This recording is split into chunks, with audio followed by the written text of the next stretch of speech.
Tiger ಅವರ ಅಧ್ಯಕ್ಷತೆಯಲ್ಲಿ ಸಾಮಾನ್ಯ ಸಭೆ ಜರುಗಿತ್ತು. ಈ ಸಂದರ್ಭದಲ್ಲಿ ಮಾತನಾಡಿದ ಅವರು, ಏಪ್ರಿಲ್ 2025ರಿಂದ ಜುಲೈವರೆಗೆ ಪುರಸಭೆ 1,79,00,000 ಆದಾಯ ಬಂದಿದ್ದು 1,39,00,000 ಖರ್ಚಾಗಿದೆ.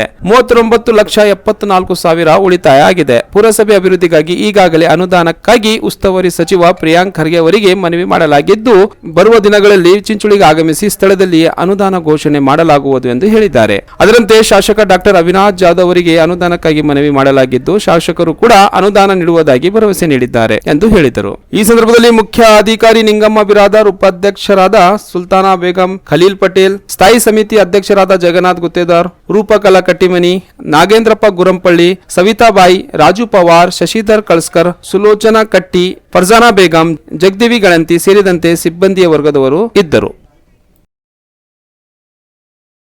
ಪತ್ರ ವ್ಯವಹಾರ ಮತ್ತು ಸಂಬಂಧಪಟ್ಟ ಜಿಲ್ಲಾಧಿಕಾರಿಗಳು ಕೂಡ ಏನು ಪತ್ರ ಬರೆದು ಇದ್ರ ಮೇಲೆ ಸೂಕ್ತ ಕ್ರಮ ಕೈಗೊಂಡು ಗುಣಮಟ್ಟದ ಮನೆಗಳನ್ನು ನಿರ್ಮಾಣ ಮಾಡ್ಲಿಕ್ಕಂತ ಹೇಳಿ ಈಗಾಗಲೇ ಪ್ರೊಸೀಡಿಂಗ್ ಮಾಡಲಾಗಿದೆ. ಅದೇ ರೀತಿ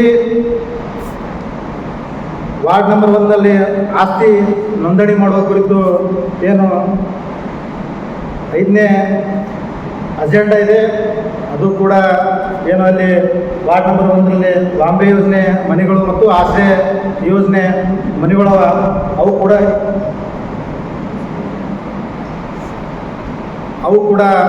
ಏನು ಪುರಸಭೆಯಿಂದ ನೀಡಿರ್ತಕ್ಕಂಥ ಮನೆಗಳಿಗೆ ಇನ್ನೂ ಕೂಡ ಬಾಂಬೆ ವತಿಯಿಂದ ನೀಡಿರ್ತಕ್ಕಂಥ ಮನೆಗಳಿಗೆ ಹಕ್ಕುಪತ್ರ ವಿತರಣೆ ಆಗಿಲ್ಲ. ಅದನ್ನು ಕೂಡ ಏನು ಸಂಬಂಧಪಟ್ಟ ಸ್ಲಂ ಬೋರ್ಡ್ ಅಧಿಕಾರಿಗಳಿಗೆ ಪತ್ರ ಬರಲಾಗಿದೆ. ಇನ್ನೂ ಕೂಡ ಅವು ಹಕ್ಕುಪತ್ರ ಇನ್ನೂ ಕೂಡ 20 ವರ್ಷದಿಂದ ಗತಿಸಿದ್ರು ಕೂಡ ಇನ್ನೂ ಕೂಡ ಹಕ್ಕುಪತ್ರ ಬಂದಿಲ್ಲ. ಹಾಗೆ ಏನು ಸ್ಲಂ ಬೋರ್ಡ್ ವತಿಯಿಂದ ಮತ್ತು ಹಂಗೆ ಆಶ್ರಯದಿಂದ ಯೋಜನೆ ಮನೆಗಳು ನಿರ್ಮಾಣ ಆಗಿ ಅದಕ್ಕೆಲ್ಲರೂ ಕೂಡ ಮನೆ ನಂಬರ್ ಆಗ್ತಕ್ಕಂಥ ಆಸ್ತಿ ನಂಬರ್ ಕೊಡ್ತಕ್ಕಂಥ ಏನು ಮಹತ್ವದ ನಿರ್ಣಯವನ್ನು ಈ ಒಂದು ಇದರಲ್ಲಿ ಕೈಗೊಳ್ಳಲಾಯಿತು ಅನ್ನತಕ್ಕಂಥದ್ದು. ಹಾಗೆ ಇಂದಿರಾ ಕ್ಯಾಂಟೀನ್ ಕುರಿತು 6ನೇ ಅಜೆಂಡಾಯನ್ನು ನಾವು ಇಟ್ಕೊಂಡಿದ್ದೀವಿ. ಅದು ಸತತವಾಗಿ 1 ವರ್ಷಗಳ ಕಾಲದಿಂದ ಏನು ಸರ್ಕಾರ, ರಾಜ್ಯ ಸರ್ಕಾರ ಏನು ಸಿದ್ದರಾಮಯ್ಯನ ಸರ್ಕಾರ ಬಡವರಿಗಾಗಿ ಹಸಿದ ಹೊಟ್ಟೆ ತುಂಬಿದ್ದಕ್ಕೋಸ್ಕರ ಒಂದು ಒಳ್ಳೆಯ ಮಹತ್ವದ ಯೋಜನೆಯನ್ನು ಕರ್ನಾಟಕ ಸರ್ಕಾರ ಜಾರಿಗೆ ತಂತು. ಆದರೆ ಇಲ್ಲಿ ಇಂದಿರಾ